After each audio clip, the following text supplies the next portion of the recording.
Lancé un petit peu plus tôt cette année, le Renault Arkana, on peut le dire, un vrai succès dans la gamme des SUV du constructeur aux losanges, en tout cas plus que le Kadjar qui arrive désormais en fin de vie.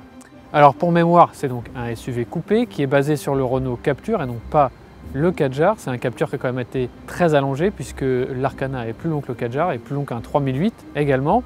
On avait déjà essayé cet Arkana à son lancement plus tôt cette année. D'ailleurs, on vous met un petit lien dans la vidéo si vous voulez regarder l'essai en intégralité. Aujourd'hui, on va se concentrer sur la motorisation E-Tech 145 qui est héritée du Captur et de la Clio également. Alors techniquement, c'est un moteur thermique atmosphérique de 1,6 litre et 94 chevaux qui est couplé à un petit moteur hybride. C'est 5 chevaux de plus seulement que la version micro-hybride 140 chevaux, mais en revanche 1 500 € de plus. Alors est-ce que les économies de carburant au quotidien suffisent à compenser cet écart de prix ou est-ce qu'au contraire il vaudrait mieux se tourner vers le micro-hybride 140 chevaux? C'est ce qu'on va voir dans cet essai. Mais avant de prendre place à bord de cet Arkana en version RS Line à 36 500 €, eh bien on vous invite à vous abonner à la chaîne bien entendu, mais aussi à nous laisser un petit pouce et à nous retrouver sur autoplus.fr et nos réseaux sociaux. Alors à bord de cet Arkana, on l'a dit en finition RS Line et donc ça se présente avec une sellerie spécifique avec de l'Alcantara, mais aussi un grand aplat de faux carbone sur la planche de bord. Alors il est faux certes, mais il présente quand même plutôt bien. Et on va le dire tout de suite, quand on monte à bord de cet Arkana, on n'a pas un effet waouh comme on pourrait avoir dans d'autres modèles de la concurrence. En revanche, plus on y passe de temps, plus on se rend compte que c'est très bien fait, la finition est très correcte, les matériaux sont bons, c'est moussé à peu près partout et les assemblages sont vraiment excellents. Quelques petits défauts quand même, notamment au niveau des plastiques autour du sélecteur de vitesse et un manque général de rangement, puisqu'on l'a dit, cet Arkana reprend la plateforme du Captur et est donc un petit peu étroit pour un SUV de ce gabarit, ce qui fait que on n'a pas beaucoup d'espace de rangement entre les deux sièges. Pour le reste, il n'y a pas grand chose qui change par rapport à la version thermique normale. Il y a un petit bouton EV ici pour rouler en mode tout électrique sur quelques kilomètres. Et puis évidemment c'est un RS Line et on a donc beaucoup d'équipements de série et en option. On a par exemple les sièges chauffants, le volant chauffant, les aides à la conduite y compris semi-autonome de niveau 2. Bref, il n'y a vraiment pas grand chose qui manque. On ne va pas vous refaire le point sur les places arrière comme on a déjà essayé cet Arkana en entier, mais pour mémoire, le fait que ça soit coupé, ça n'encombre pas vraiment l'habitabilité, juste un petit peu quand on monte à bord, mais rien de bien méchant. Et un petit mot sur le coffre pour terminer ce moment à bord de l'Arkana. Il perd 69 litres par rapport à l'Arkana classique, mais il reste très généreux pour la catégorie.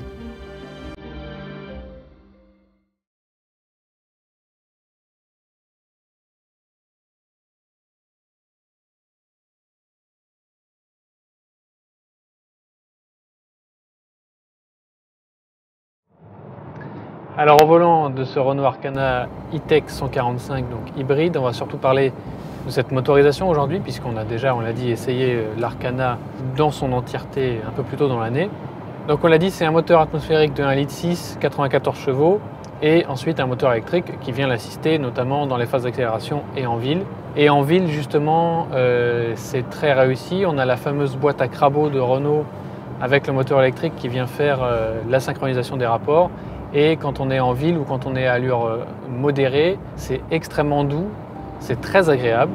Et donc une vraie réussite de ce côté-là. En revanche, évidemment, quand on appuie un petit peu plus fort ou qu'on essaye de faire des relances au-delà de 90-100 km/h, là, il y a des petites hésitations. Le moteur électrique n'arrive plus à suivre la puissance du moteur thermique, qui lui non plus n'est pas un foot de guerre, puisque du coup, on se retrouve un peu avec les 94 chevaux seuls.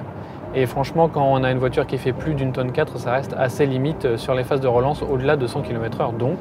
Mais le nerf de la guerre, c'est évidemment les consommations. Alors de ce côté-là, nous, le labo Autoplus l'a relevé à 6 litres de moyenne en ville, ce qui est 1,8 litre au 100 km de moins que la version 140 micro-hybride, ce qui est quand même assez incroyable.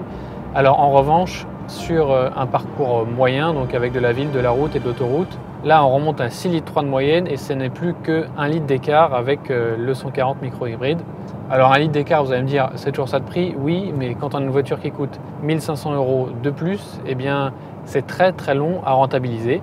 Alors évidemment, le calcul il est tout simple, si on compte de l'essence à 1,50 € le litre, qui est quand même assez généreux de nos jours, eh bien, il vous faudra compter environ 100 000 km pour rentabiliser cette version 145 e-Tech par rapport à un 140 micro-hybride qui est quand même assez sobre, on va le dire, et qui a un agrément de conduite un peu supérieur, surtout quand on s'éloigne de la ville. Un petit mot sur la concurrence en dehors de Renault, il n'y en a pas vraiment, notamment chez Peugeot, qui n'offre pas d'hybride sous les 225 chevaux pour le 3008 et dont le PureTech 130 est pour le coup plus cher en finition GT qu'en finition RS Line. On l'a dit quand on était à bord tout à l'heure, les équipements sont très corrects. Il y a quelque chose, on l'a dit, l'absence de rangement dans la console centrale. Curieusement, pas de climatisation bizone non plus, mais on a la conduite semi-autonome, c'est une option à 600 €, mais elle est très bien faite et très douce à l'usage. Donc vraiment pas grand chose à redire d'un point de vue confort et équipement au volant de cette Arkana. En conclusion donc, eh bien, on est très bien au volant de cette Arkana, c'est très confortable comme la version thermique. L'hybride est très doux au quotidien, mais voilà, les économies ne sont pas suffisantes pour vraiment justifier l'achat de la version hybride, à moins de rouler beaucoup.